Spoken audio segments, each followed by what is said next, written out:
Okay, first of all, obviously extremely tough loss Saturday. Like I said after the game, really what stuck out to me after watching, obviously the turnovers were very tough. The third down conversions, especially the third down and long, was uncharacteristic. I will say this: I'm real proud of our players. They fought till the end, and they played extremely hard every game. I told you after the game that I'd be looking at everything to evaluate everything to try to improve us, and I've done that. There will be some tweaks this week. I'm not going to sit here right now and say exactly what they are. I don't want to incriminate us against Ole Miss. With that being said, Jarrett Stidham will be our starting quarterback. He needs to protect the football better. He understands that, but I do have confidence in him, and I think he will lead us in the right way moving forward. Looking at Ole Miss, when you look at them, I think the first thing that stands out is their offense. They've got a lot of weapons on the outside. Their quarterback can really run.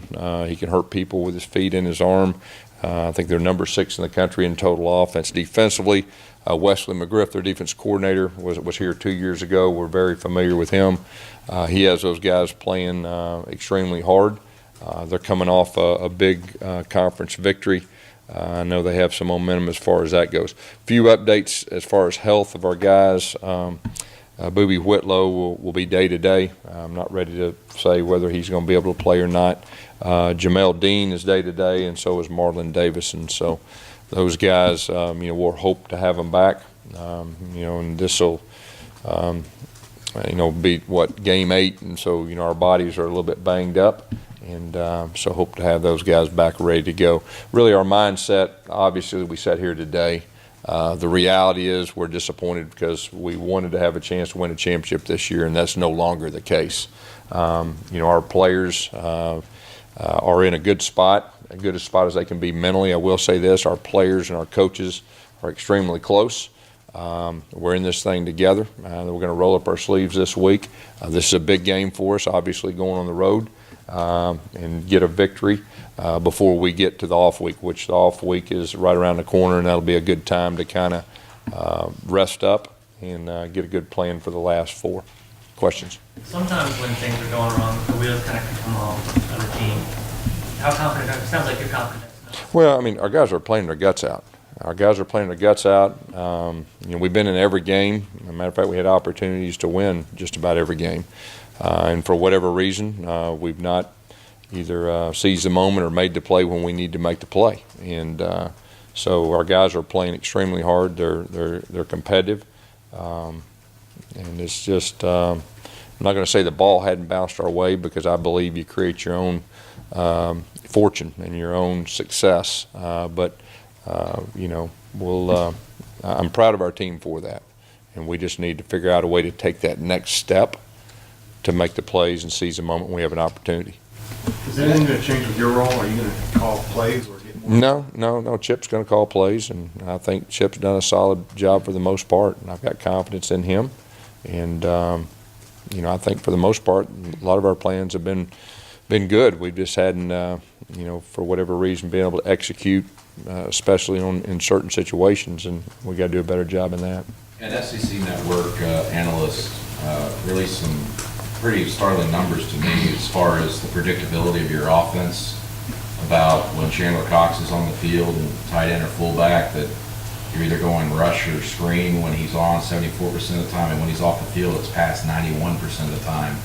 Do you believe defenses are picking up on your predictability? Well, every offense and every defense has tendencies, and you do your best as a coach to use those tendencies against the defense. And every week we have off the field guys that break down our own tendencies, so we're aware of not just those but all the others too. Were there serious discussions about changing at quarterback? You mentioned that Jared was going to start. No, like I told you, I think it was a good time after a tough loss like that as a head coach you look at the whole picture. And we've been close, but close is not good enough, and we got to figure out a way to get over that hump. And Jarrett gives us the best chance of winning, and he's tough on himself. He knows. He knows the turnovers were tough, and he's disappointed. And he's going to fight to do everything he can to get that corrected. Yesterday on the green said that you guys have like a talk every week, kind of, just going over whatever. What's it like this week, I guess, and has it changed in the past few weeks? Yeah, I mean, we talk every week on Monday, and matter of fact, I'm the one that set that up and wanted to meet every Monday, and we're communicate. He's been very supportive, and we just got to get through this. I mean, the bottom line is we got to get through it, and we got to get back on track winning. And he understands that, and I understand that. Has anything changed with Aza's status? Is he going to redshirt this year? No, he's not. He's not, and his role, special teams too. He'll have a chance to help us on special teams and situations, with our running back. What's the plan then for the every down back if Booby can't go? These guys. Yeah, you see Malik really coming on now. Malik's been our third down, back. But as far as the every down back, I think you'll see it kind of by committee, as far as moving forward, and then go with a hot hand.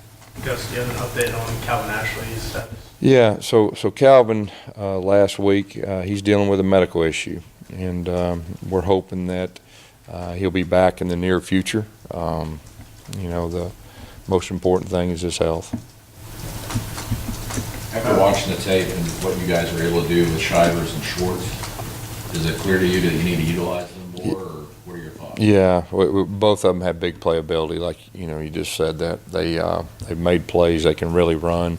I think that's part of the evaluation process that I said after the game, and you look at everything. And I'm really excited about Anthony Schwartz too.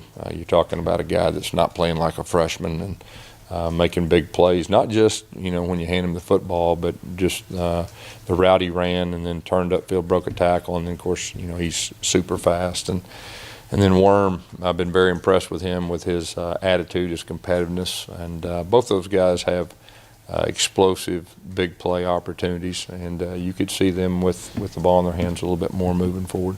Gus, you didn't take C.J. Tolbert to Mississippi State. Is he going to go over this week?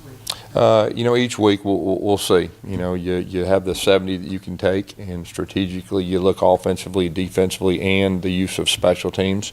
We'll see week to week as far as the dress list. Will there be? Go. Sometimes in the past I've seen coaches, offensive lines not having to, they just put the whole second team in and give them a chance to do it. Have you ever done that? No, I hadn't, and we're not ready to do that now. There was some areas that we improved in Saturday up front, specifically, running the football between the tackles. We got to keep building upon that, and we will. Any of the younger offensive linemen had a good couple weeks of practice that might be ready to step up? There's some competition that's building. I will say that. Not ready to say anything more than that, but there is some competition that's building, and some guys that are improving. I know you understand the pressure to be an SEC coach, this being your 6th year. Obviously, there's added pressure whenever someone gets a 7-year, $49 million contract with that. And to be 4-3 at this point, did you expect there to be a potential rebuilding year with this team? No, I don't think anybody expected us to be where we're at. I didn't, our players didn't. We've been close, but the reality is we are here. And you got to own that, and I own it. And our players, we will finish strong, and that's where we're at. And we're to a point now where there's no more championships, and but we're going to play for Auburn. We're going to play for each other. We've got a staff and a group of players that are close, and they're going to keep fighting. And we're going to finish this thing on a positive. We're going to be as good as we can be moving forward.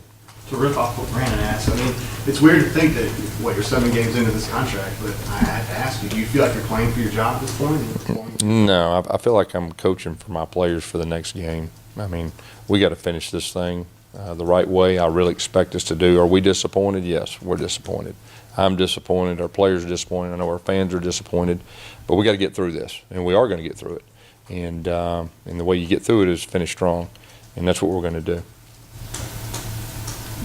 Is Ace a guy that, other than special teams and a specialty play, you feel like you can get more out of him than just a couple plays a game? We could, yeah. There's a lot of good competition in the running back room right now, and each practice has a lot to do with that, and so we'll see where that goes. When it comes to your defense, and obviously having to have a defensive back sit out the first half because of that targeting Yeah. penalty, Yeah. and Ole Miss, the way they throw the ball, how concerning is it this week after what happened last week against Tennessee? Well, I mean, Denson's one of our leaders, and he's one of our best players. Not to have him in the first half, that's a blow no matter who you're playing, but we are playing a team that's dynamic on offense, and he is a leader on the field, so we'll have to do a good job with those younger guys coming in, and we'll have to have a good plan against these guys. 2 weeks ago, Fitzgerald ran the ball from quarterback position pretty well against y'all. Tomo had a pretty big week last week. Yeah. What's the challenge of it? Not only a guy who can throw it deep, but also a guy who can run it. That's an area. Yeah, I think that you just said it. I think that's the biggest challenge. If you can play one or the other, it definitely helps. But the +1 runs, and he was very effective last week, run the football in some big situations. So, yeah, that's definitely concerning. You've got to defend both, and when you do that, that makes it challenging. Who slides in there for Denson being out? Would be Peters? Yeah, and Smoke Mundy's a guy too that has a chance to help. Jordan Peters obviously is a guy that has experience, as far as that goes with that position. You guys look at that film against Tennessee, the 50-50 balls. What exactly happened there when you guys reviewed it? Well, there was probably 2, maybe 3 that was put in the perfect position, and the guy made a really good play. There was a couple that our technique could have been better. Like I said, that along with really the turnovers being number 1, but then the 50-50 balls, they won the majority of them. Anything else?